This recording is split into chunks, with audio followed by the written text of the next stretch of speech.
주실 말씀은 구약성경 요나 1장 12절에서 17절까지 말씀 한 절씩 교독하겠습니다.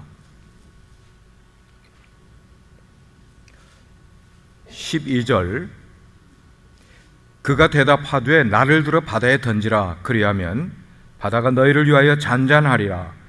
너희가 이 큰 폭풍을 만난 것이 나 때문인 줄을 내가 아노라 하니라.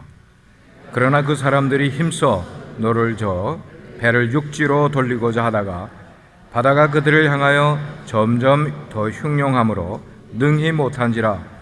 무리가 여호와께 부르짖어 이르되 여호와여 구하고 구하오니 이 사람의 생명 때문에 우리를 멸망시키지 마옵소서. 무죄한 피를 우리에게 돌리지 마옵소서. 주 여호와께서는 주의 뜻대로 행하심이니이다 하고 요나를 들어 바다에 던지매 바다가 뛰노는 것이 곧 그친지라. 그 사람들이 여호와를 크게 두려워하여 여호와께 제물을 드리고 서원을 하였더라. 여호와께서 이미 큰 물고기를 예비하시고 요나를 삼키게 하셨으므로 요나가 밤낮 3일을 물고기 뱃속에 있으니라. 아멘. 작성하시겠습니다. 금년도 우리 교회의 표가 벽에 붙어 있는 것처럼 하나님께로 난 자마다 세상을 이기느니라. 아멘. 오늘 말씀을 들으시면서 확신이 생기면 크게 아멘 하시기 바랍니다. 이렇게 세상을 이긴다는 말은 무슨 말이냐? 우리가 세상을 살아가게 될 때 환경에서, 관계에서, 건강에서 일종의 폭풍을 만나게 될 거예요. 폭풍만 아니에요. 우리의 삶 가운데 어려운 문제가 생길 때가 있어요. 그러나 제일 중요한 것은 죄의 문제가 우리 앞에 다가올 때 그 죄를 이길 수 있다는 믿음이 저 구절 속에 있단 말이에요. 아멘입니까? 우리가 죄가 다가올 때 그걸 이길 수 있는 힘이 정말 우리에게 필요한 거예요. 저는 성경의 여러 인물들 가운데 요나 선지자를 무척 좋아해요. 왜 제가 그분을 좋아하는가 하면은 저도 꼭 요나와 같은 삶을 살고 있기 때문에. 그런데 정말 제가 요나를 좋아하는 이유는 그가 하나님 앞에서 잘못했을 때에 하나님이 사인을 보내주실 때 그는 피하지 않고 정직하게 고백을 한다는 거예요. 자기의 잘못을 하나님 앞에 정직하게 자백하는 그 모습이 저에게 큰 감동이 되고 그를 좋아하게 되는 이유예요. 오늘 12절 말씀을 보니까 이렇게 말하고 있어요. 너희가 이 폭풍을 만난 것이 나 때문인 줄 내가 아노라 그랬어요. 그 말은 하나님과 사람 앞에 자기의 잘못을 고백할 줄 아는 그런 믿음. 그 결과로 16절에 보게 되면은 그 사람들이, 선원들이 여호와를 크게 두려워하여 하나님께 제사를 드리고 서원을 하였더라. 그렇게 이야기를 하고 있어요. 그 선원들은 지난주에 살펴본 것처럼 하나님을 알지 못하는 사람들이었어요. 그러나 요나가 자기의 정직한 자백을 하나님께 드리는 모습을 보면서 저 사람이 믿는 하나님은 정말 우리가 제사를 드리기에 마땅한 분이구나 하는 것을 요나의 잘못을 자백하는 모습을 보면서 그들이 여호와 하나님을 크게 두려워하게 된 거예요. 우리가 세상을 살아갈 때 이런 영향이 있어야만 되겠어요.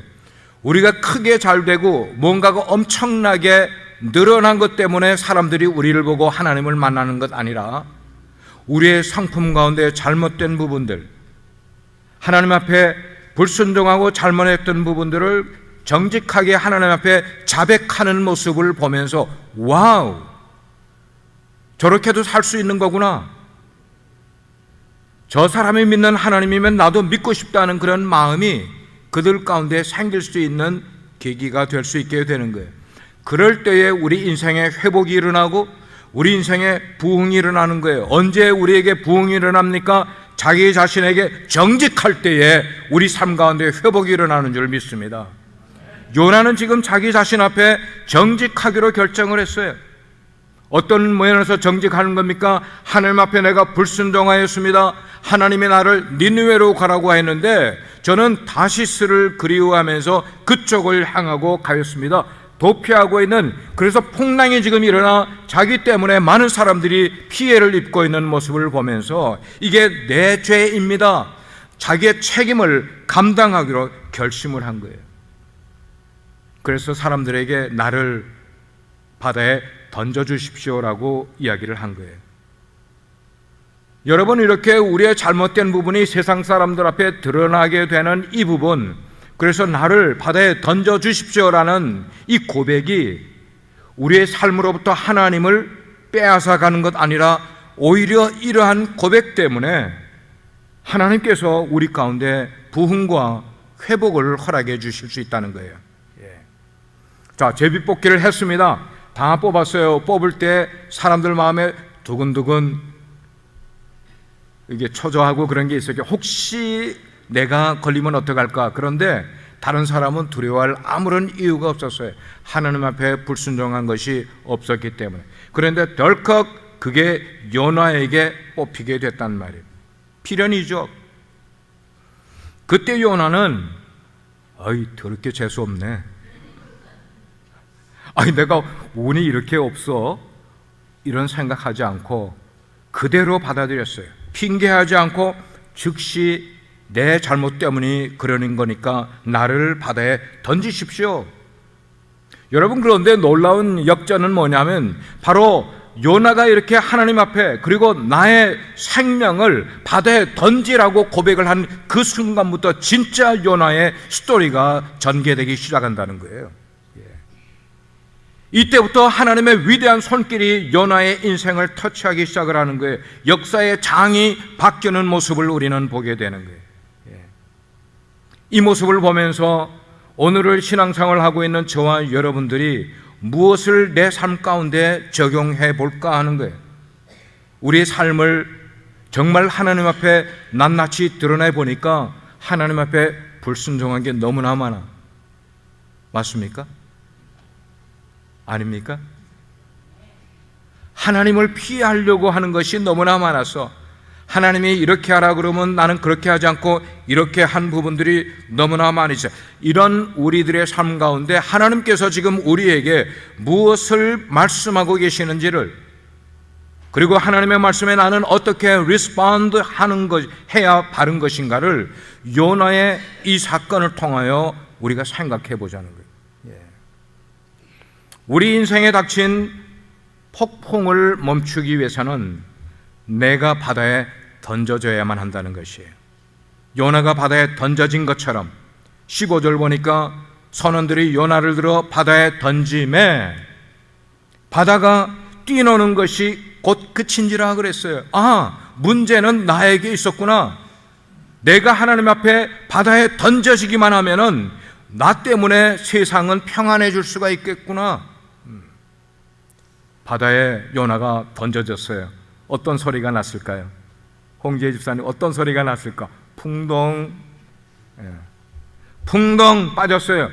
그래서 우리가 아는 것처럼 요나는 조금 있다가 하나님이 예비하신 물고기를 통하여 요나를 삼키게 되고 깊은 바닷속에 3일 주야를 밤낮을 지내게 되는데, 우리에게 질문은 요나가 이렇게 빠져서 물고기 뱃속에 들어가면 정말 그는 죽었을까 하는 질문이에요.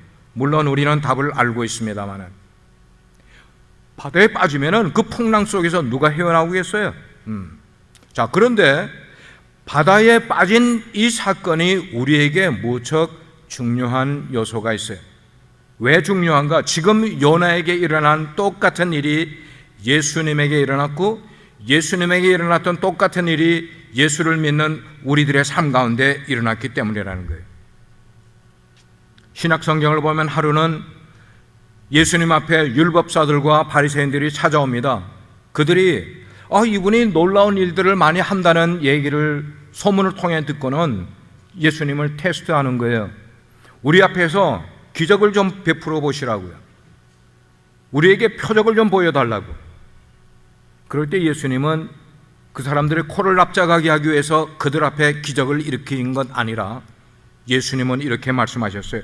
요나가 뱃속에서 3주야를 지낸 후 다시 살아난 것처럼 인자도, 예수님도 십자가에 못 박히고 죽고 부활하시기까지 나도 땅속에서 사흘을 지낼 거라고 말씀을 하는 거예요.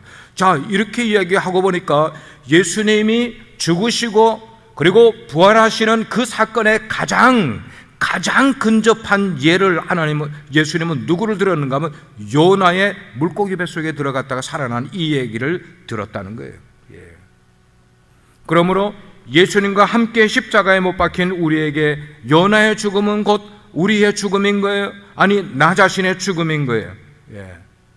그리고 요나의 죽음을 통해서 우리는 십자가에서 나의 무엇이 죽어야 되는지를 요나의 케이스를 통하여 스스로 생각을 하면서 이 말씀을 드려야 될 거예요. 예수님과 함께 십자가에 죽었다. 나의 무엇이 죽어야 되냐는 거예요. 무엇이 죽어야 되느냐. 여러분, 요나가 바다에 던져질 때 무엇이 죽었을까요? 무엇이 죽었을까? 요나가 배 위에서 선원들에게 들려서 던져지게 됐을 때 요나가 죽은 것 한 가지는 다시스로 가려고 했던, 다시스를 그리워하는 그 옛사람의 모습이 죽었다는 것이. 이렇고 보니까 이 말씀을 쭉 깊이 묵상하는 가운데 우리에게 이해가 되는 것은, 하나님이 니네에 가라고 명령을 하시고 나서 요나가 다시스로 갈 생각을 한 것이 아니라 평소에 요나의 삶 가운데는 그 다시스의 휘황찬란한 대도시를 동경하고 있었던 모습이 있는 거예요. 뿐만 아니고 고난 대신 니느웨에 가서는 복음을 전하면서 힘든 삶을 살아야 되는데, 그렇게 고난을 받는 것보다는 다시스로 가면은 내가 즐거움을 취할 수가 있고 내가 인생을 즐겁게 살아갈 수 있을 것, 그것을 그리워하는 옛사람이 평소 요나의 마음 가운데 숨어 있었다는 거예요. 그런데 그 옛사람이 바다에 던져지는 순간 죽었어요. 마찬가지죠. 우리가 예수님을 믿고 구원을 받았어요. 그런데 구원을 받았다는 것은 세상으로부터 나와 하나님의 나라 속으로 들어간 거나 마찬가지인데, 여전히 하나님을 예배하고 주일날 나와 있는 우리들 속에도 아직도 다시스를 그리워하는 우리의 옛사람을 십자가에 못 박지 못하고 장사 지내지 못하고 살아가고 있는 우리의 모습이 그대로 요나의 모습 가운데 투영되고 있는 것을 우리는 보고 있어요. 여러분, 여기 다시스에 대한 그리움, 이것은 실은 하나님께서 요나를 불렀을 때 이미 그의 죽었던 옛자를 우리는 생각해 볼 수가 있어요. 그거에 대한 망령인 것이에요. 성경은 우리에게 말씀합니다. 너희가 구원을 받았으면 더 이상 세상에 대한 욕심을 버리고 살라. 육신의 욕심, 육신의 즐거움을 추구하는 그런 죄악들을 모두 십자가에 못 박으라. 세상을 따라가지 말고 그것을 못 박으라. 주님이 우리에게 그걸 말씀을 하시는 것. 너희가 구원받은 자라면은, 예를 들어 볼까요? 내일 아침에 작심하고 새벽기도 가려고 알람을 딱 맞춰놨어요.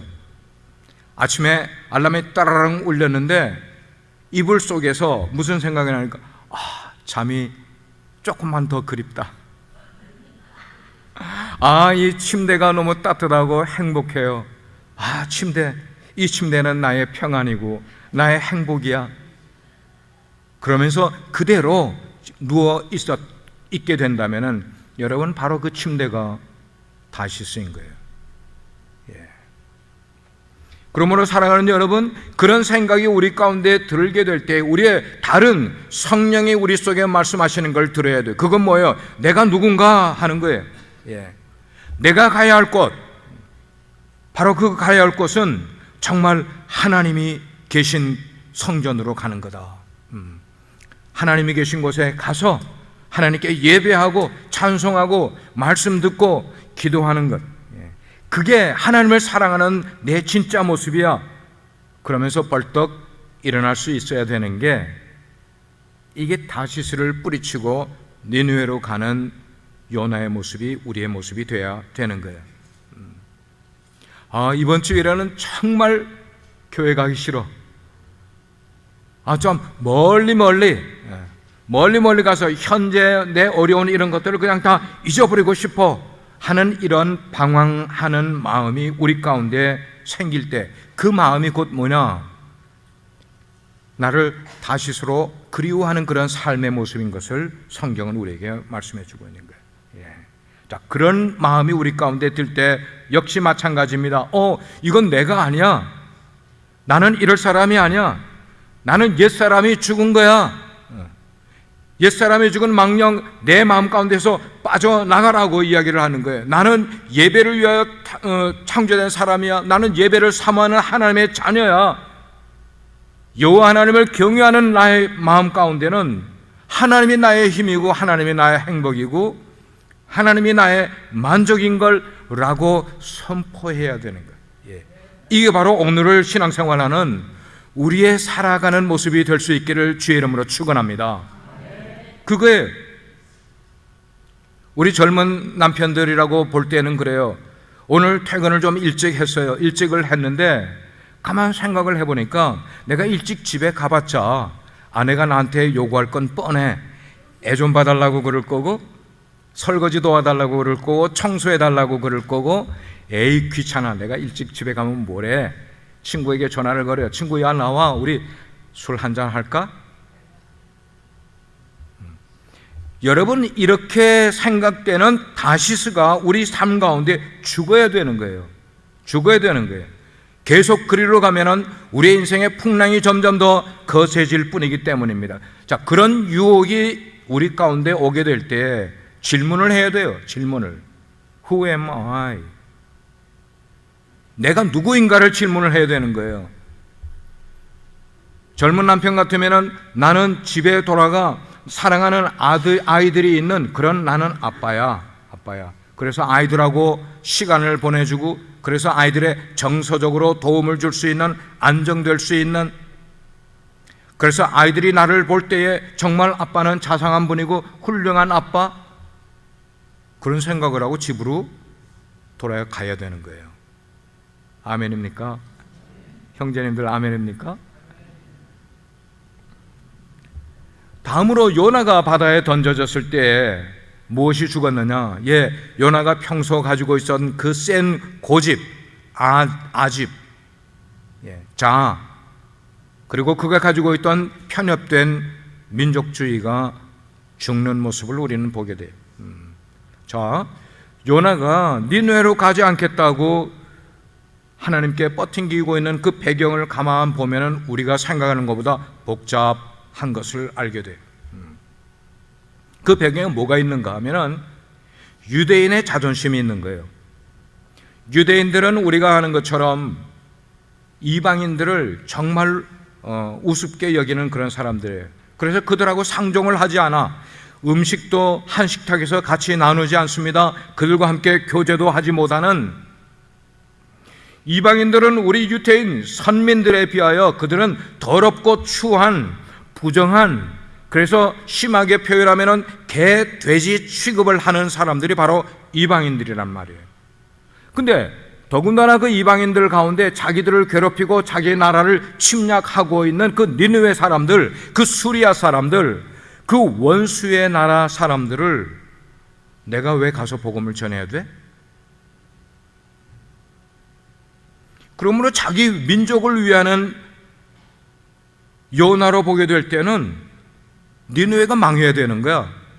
내가 니느웨에 가서 복음을 전하지 않으면 그들은 그냥 놔두면 망해서 멸망받을 그런 민족들이에요. 그렇기 때문에 요나의 불순종 안에는 다분히 민족주의라고 하는 편협된 요나의 신앙관이 자리 잡고 있었던 것을 보게 되는 거예요. 뿐만 아니고 요나는 온 백성들에게 존경받는 선지자예요. 백성들에게 존경받는다는 것은 백성들이 싫어하는 것을 하지 않을 그런 선지자라고 그가 생각을 하는 거예요. 잘 나가는 사람이었어요. 그런데 그의 이런 민족주의 배후에 뭐가 도사리고 있는가 하면은 이기주의라는 것이 도사리고 있음을 우리는 알아야 돼요. 이기주의. 겉으로 보게 될 때는 근사하게 민족주의를 표방을 하고 있지만 그 민족주의를 주장하는 뒤에 보면은 개인적인 이기주의가 가득 차 있는 그런 모습이에요. 여기에 민족주의의 어떤 위력이 있음을 우리는 알아야 돼요. 제가 여러분에게 한번 질문해 볼게요.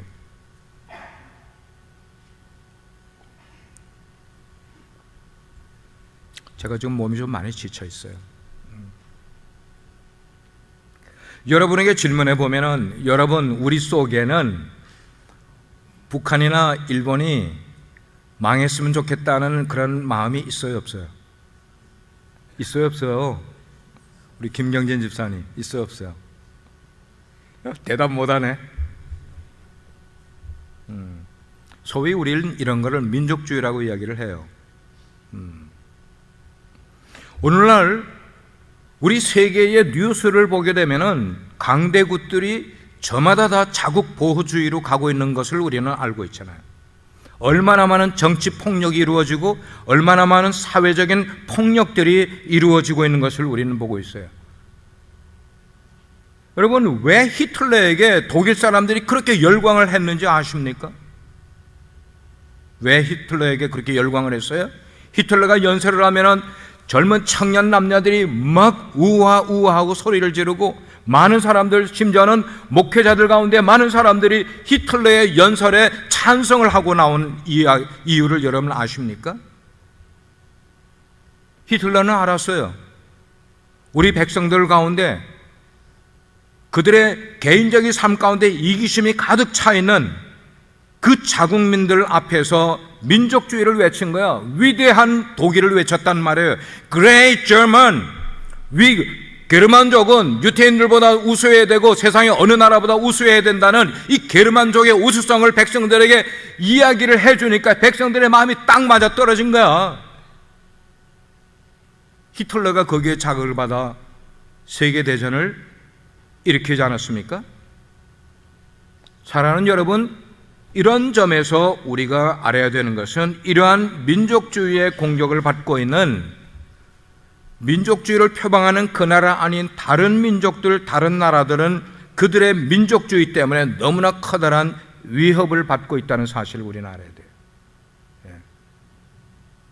잘못된 민족주의 때문에 다른 사람들이 피해를 입게 되는 거예요. 독일의 나치즘이 그랬고, 우리가 알고 있는 일본의 아베 수상의 정치가 지금 그렇고, 여러분이 알고 있는 중국의 시진핑이 펼치고 있는 그 정책이 얼마나 깡패 같은 정책을 지금 하고 있단 말이에요. 시진핑만 그래요? 우리가 지금 살고 있는 미국의 대통령은 얼마나 민족주의를 외치면서 다른 사람들을 어렵게 만들어가고 있는 것을 우리는 알아야 돼요. 지금 나라들이, 세계들이 신경제주의, 특별히 중국이 그렇고 대한민국이 그렇고 미국이 그렇고 영국은 브렉시트에서 나오는 이런 것들이 다 신경제주의를 나타내고 있는데, 이런 것들도 마찬가지예요.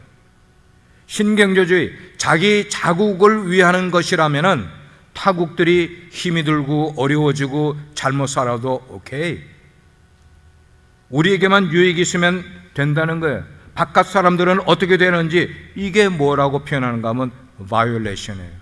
이게 폭력이란 말이에요.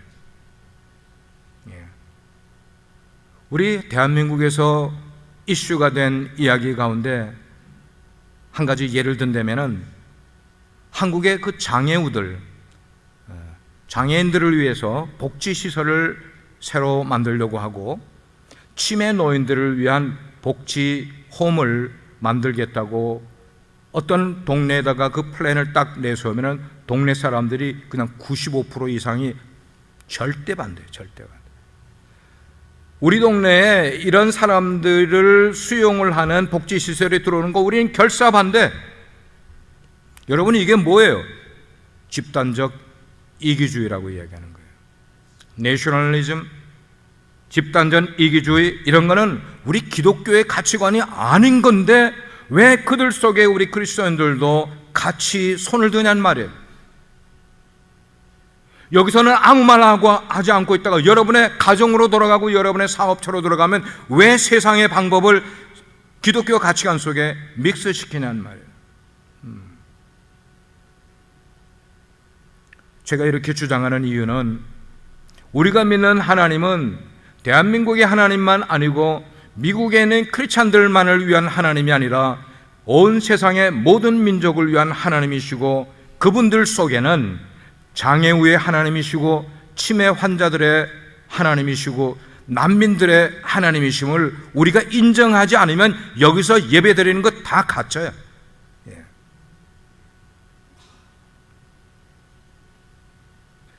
사도 바울이 안디옥에다가 교회를 세웠는데, 그 교회는 이전의 교회하고 판이하게 다른 한 가지 점은 유대인들만 교회에 모이는 교회가 아니라 이방인들도 함께 모여 한 하나님을 섬기는 교회로 만든, 그것이 사도 바울이 위대한 사역을 했던 거예요.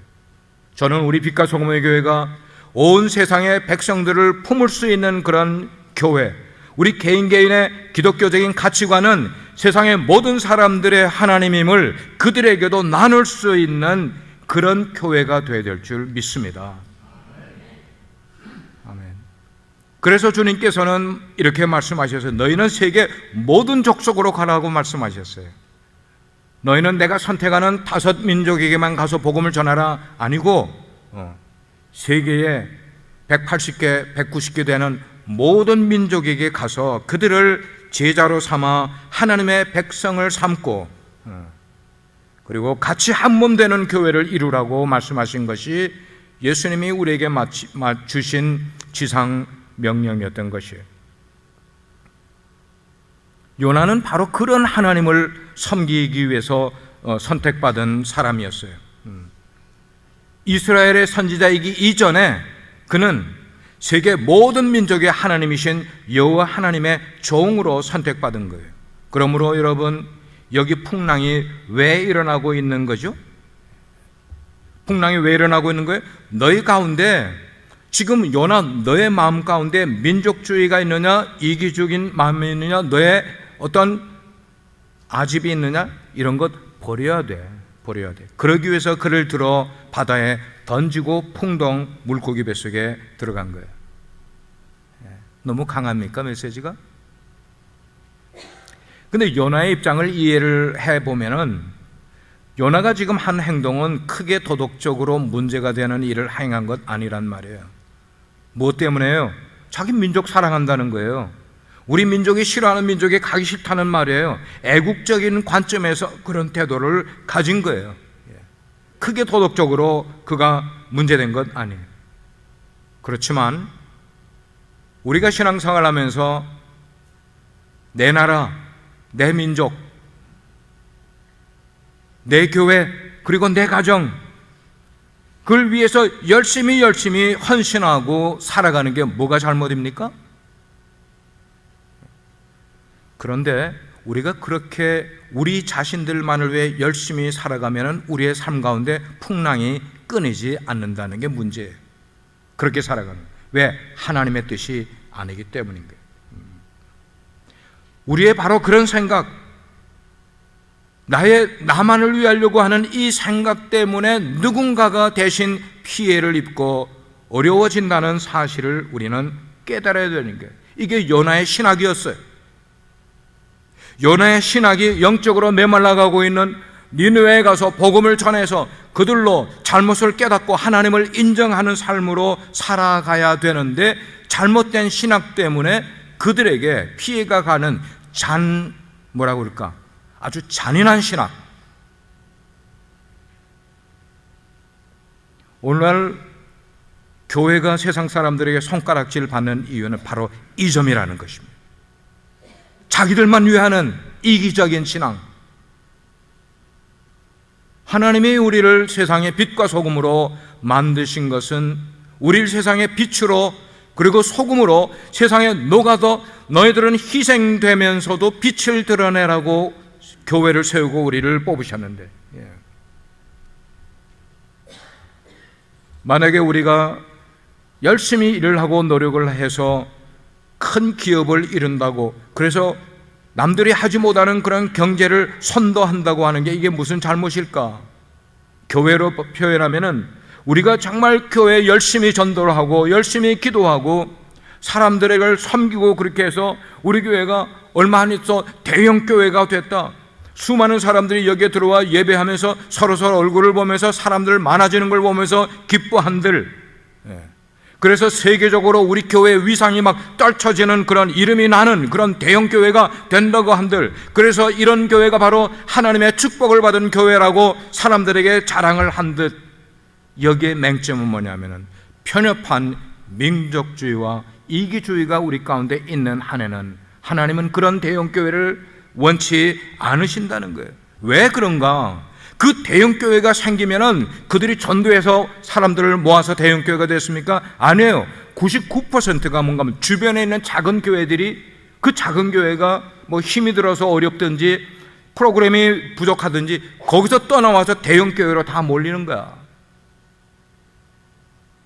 하나님이 원하시는 교회 성장입니까? 이게 바로 폭력이라는 거예요. 종교적인 폭력이라는 거예요.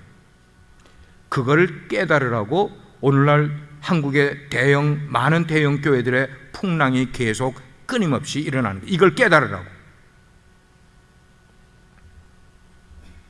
좀 더 직접적으로 우리가 살고 있는 이 미국에 왜 그렇게 정치, 경제, 사회, 교육 모든 면에 풍랑이 끊임없이 일어나고 있는 것일까? 왜 그럴까? 미국의 지도자들과 미국에 살고 있는 사람들이 우리 미국만을 생각하는 이기적인 단계, 이것을 하나님께서 없애버리기 위해서 풍랑을 주시는 거예요. 그러므로 우리는 가치를 바르게 분별해야 돼요. 우리가 선이라고 생각하는 민족주의나 아니면 우리 자신들을 추구하려고 하는 그런 어떤 이즘이나 어떤 이념이나 그런 것들이 그 속에 속하지 않은 다른 그룹, 다른 나라, 다른 민족들에게는 얼마나 잔인한 폭력인지를 우리 그리스도인들은 똑바로 눈을 떠서 봐야 하는 거예요. 요나가 지금 그걸 하고 있는 거예요. 요나가 지금 그런 생각으로 다시스로 도망가고 있었어요. 자기 딴에는 옳다고 생각을 했어요. 끝까지 하나님이 나를 보내시려고 해도 저는 니느웨 가기 싫습니다. 그것 때문에 저 죽여도 좋아요. 그래서 지금 바다에 던져달라고 요청을 했어요. 그런데 실상은 요나의 그런 신앙이 잔인한 신앙이었고 폭력에 불과했음을 우리는 깨달아야만 합니다. 사랑하는 우리 빛과 소금의 성도 여러분, 우리는 모든 민족의 아버지 되시는 그 하나님의 심부름꾼이에요. 여기에 어그리하시면 아멘 하시기 바랍니다. 우리는 심부름꾼이야. 심부름꾼은 뭐야? 주인이 시키는 대로 해야 되는 게 심부름꾼인 거예요. 그런데 주인이 우리를 시키기 위해서 교회를 만들어 놓으셨는데 내 교회, 내 민족만을 위한다는 명목으로 교회들끼리 경쟁을 하고 교회들끼리 서로 비판을 하고 다른 교회에 피해를 주게 된다면 우리가 섬기는 섬김과 예배가 신앙생활이 하나님께 연결이 될 수 있겠냐는 거예요. 아닌 거죠. 우리는 하나님을 위해 수고하고 있는 게 아니라 우리 자신들을 위해 열심을 내고 있을 뿐이라는 거. 오늘날 많은 교회들이 그런 거예요. 그래서 우리가 힘들더라도 더 어려운 선교사님들을 도와야 되고, 우리가 어려워도 우리보다 더 어려운 난민들을 우리가 섬겨야 되는 이유가 바로 여기에 있는 거예요. 여기에 있는 거예요. 두 번째로 요나가 버려야만 됐던, 요나에게서 죽어야 됐던 것은 그의 마음 가운데는 미움의 장벽이 죽어야만 했었어요. 미움의 장벽. 요나의 마음은 합리적이었어요. 타협적이었어요. 하나님, 다른 곳으로 가라면 저는 어디든지 다 가겠어요. 하나님, 다른 곳으로. 그러나 이 나라 니느웨 쪽으로는, 원수의 나라에는 저는 가기 싫습니다. 가겠습니다. 하는 이 요나의 미움과 그리고 요나의 차별적인 그런 장벽을 무너뜨리기 위해서 지금 하나님께서 요나에게 풍랑을 만들어가고 있는 거예요. 신약성경 에베소 교회가 나오는데, 에베소 교회가 어떻게 탄생을 했어요? 유대인들은 유대인만 고집을 했는데, 그렇게 고집했던 유대인들이 마음을 열고 이방인도 교회 들어와라, 그렇게 연합함으로 한 교회가 탄생이 됐어요. 그 교회의 DNA가 오늘날까지 우리 교회 속에 이르르면서 민족주의로 교회가 뭉치는 것 아니라 모든 이민족들까지 포함해야 되는 놀라운 일을 우리에게 가르쳐 주셨어요. 우리 한국 교회들을 한번 생각해 보자고요. 1800년대 말에 미국으로부터 구라파로부터 선교사님들이 한국 땅에 들어와 한국 땅에 발을 내디디기 전에 한국에서 대포를 쏘고 불화살을 쏘고, 그래서 그냥 대동강에서 그냥 선교사님들이 오셨다가 평양에 발을 디디지도 못하고 그냥 배에서 다 죽어버렸어요.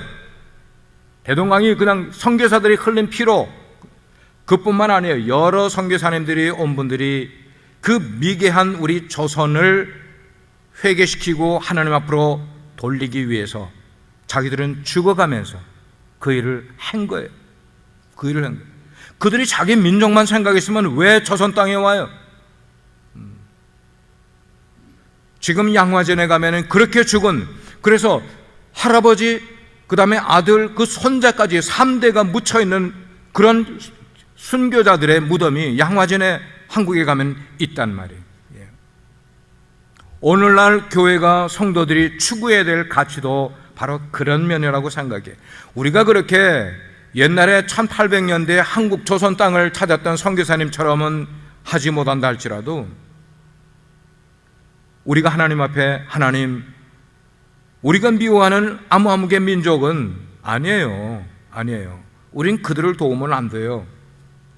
그러면서 그들과 담을 쌓고 우리가 살아가게 되면은 우리들의 삶 속에 풍랑은 끊임없이 계속 될 것이에요. 왜? 누가 보낸 거기 때문에, 하나님이 보내시기 때문에. 그러므로 사랑하는 여러분, 우리가 우리의 신앙의 수준을 높여야 됩니다. 이게 무슨 말입니까? 우리가 예수님을 믿고, 여러분 가운데 어떤 분들은 교회의 집사님이 됐어요. 또 목자님이 되고 또 사역자가 되고, 그렇게 우리의 신앙이 성장하게 되면은 그때는 하나님이 우리를 예수 믿지 않을 때처럼 다루시지 않는다는 거예요. 초신자처럼 다루시지 않는다는 거예요. 우리의 수준에 맞게 하나님이 우리를 다루신다는 것을 우리가 빨리 깨달아야 돼요. 나에게 풍랑이 찾아와요. 이번 풍랑은 내가 품어주지 못하는 바로 그 사람을 품어주라 하는 풍랑이었구나. 이번 내 삶에 오는 풍랑은 아무개하고 합력하지 못하던 그런 사역들, 그런 일들, 내가 싫어하는 그런 어떤 내 인생의 장벽으로 만들어 그것들을 허물어뜨리라고 이 풍랑이 나에게 온 것이구나. 하나님이 우리를 다루실 때에 깨달아야 된다는 거예요. 그래야 우리의 신앙이 점점 넓어지고, 이것이 바로 성숙이라는 거예요. 주님을 닮아서 점점 멀리까지 인생을 보면서 나아갈 줄 아는 그런 모습. 마지막으로 살펴볼 것은 2번 죽어야만 니느웨가 보인다는 것입니다. 요나가 하나님으로부터 처음으로 부름을 받게 될 때, 선지학교에 들어가 신학생이 되었을 때에 그는 이미 세상에 대해서 나는 죽었습니다 라고 선언을 했던 요나였었어요. 그래서 자기의 모든 삶을 선지자로 민족을 위해 희생을 하면서 다른 사람들을 위해서 그렇게 살아갔어요. 그런데 오늘 풍랑을 만나고 보니까 그렇게 한 번 죽었던 요나의 모습이 옛날 망령이 다시 살아난 거예요. 그래서 하나님께서는 사명을 위하여 그를 다시 한번 죽음의 길로 인도해 가시는 거예요. 2번 요나가 죽고 나니까 요나에게 니느웨가 보이기 시작을 한 거야. 니느웨에 대한 눈이 뜨이기 시작을 하고 니느웨를 향하여 기도를 하기 시작을 하는 거예요. 우리가 어떤 사람에 대하여 미움이 있는 한에는 그 사람을 위하여 절대로 기도가 나오지가 않아. 그러나 그를 용서해주고 하나님의 말씀으로 내 장벽을 허물게 될 때에 우리에게는 뭐가 돼요? 우리의 니느웨가 보이기 시작을 하는 거예요. 마찬가지입니다. 하나님과 우리 사이에 장벽이 있었던, 그래서 우리가 하나님 나라에 갈 수 없었던 것을 예수님이 우리를 위하여 십자가에 대신 달려 죽으시고 장사 지낸 바 되고 부활하신 것을 우리가 믿음으로 우리가 첫 번째 예수님과 함께 십자가에 못 박혀 죽었어요. 그게 우리가 구원된 순간이었어요. 그러나 그것으로만 살아가려고 하니까 세상 풍랑에 계속해서 나도 또 요동하는 거야. 다시스를 자꾸만 그리워하는 삶을 살아가는 거예요. 그럴 때에 우리에게 새로운 사명의 마음이 우리 가운데 들어오게 되고 하나님께서 그 사명을 실천하게 만들기 위해 우리를 두 번째 죽음의 자리로 인도해 주시는 거예요. 이렇게 우리가 두 번 죽게 될 때에 하나님이 보내신 풍랑이 우리의 인생을 비껴갈 수 있는 놀라운 은혜가 임하기를 주의 이름으로 축원합니다. 비껴가야 돼, 풍랑이. 오늘의 말씀을 종합을 합니다. 오늘의 말씀은 이런 거예요. 나 하나 잘 된다고 인생을 기뻐하고 행복하게 하는 것 아니라 우리가 주님의 은혜를 받고 내 교회, 우리 교회, 아니면 내 민족, 이런 차원으로 신앙생활을 하는 것 아니라 이제는 주님께서, 하나님께서 세상의 모든 사람을 품으시는구나. 그 주님이 사랑하시는 넓이와 깊이와 길이와 높이를 우리 가운데 생각하는 거예요. 그걸 깨닫는 거예요. 그리고 그분의 그 풍성한 사랑이 우리 가운데 임할 수 있는 우리의 자격을 만들어가는 거예요. 성숙하게 만들어가는 거예요. 그만큼 하나님께서 당신의 충만한 모든 것으로 우리에게 부어주실 때에 그 하나님이 부어주시는 충만한 은혜를 가지고 예수님의 모습을 더 닮아가면서 인생의 풍랑을 이겨낼 수 있는 여러분 될 수 있기를 주의 이름으로 축원합니다. 기도하시겠습니다. 하나님, 우리에게 연약함이 있습니다. 그것은 우리의 옛사람 때 살아왔던 다시스가 망령으로 자꾸만 우리 가운데 보이고 느껴져서 우리를 유혹하기 때문입니다. 우리가 다시스를 그리워하고 있는 한 해는 하나님의 사명인 니느웨를 볼 수가 없고 위하여 기도할 수도 없습니다. 주님, 원하옵기는 우리 빛과 소금의 교회가 세태를 닮아가지 않게 우리의 가치관을 두들겨 주시기 원하옵고 깨뜨려 주시기 원하옵고, 그래서 하나님이 원하시는 가치관 가지고 두 번 죽을 망정 우리의 사명이 보이고 그 사명 위에 기도할 수 있는 주의 백성들 되게 하옵소서. 예수 그리스도의 이름으로 기도합니다.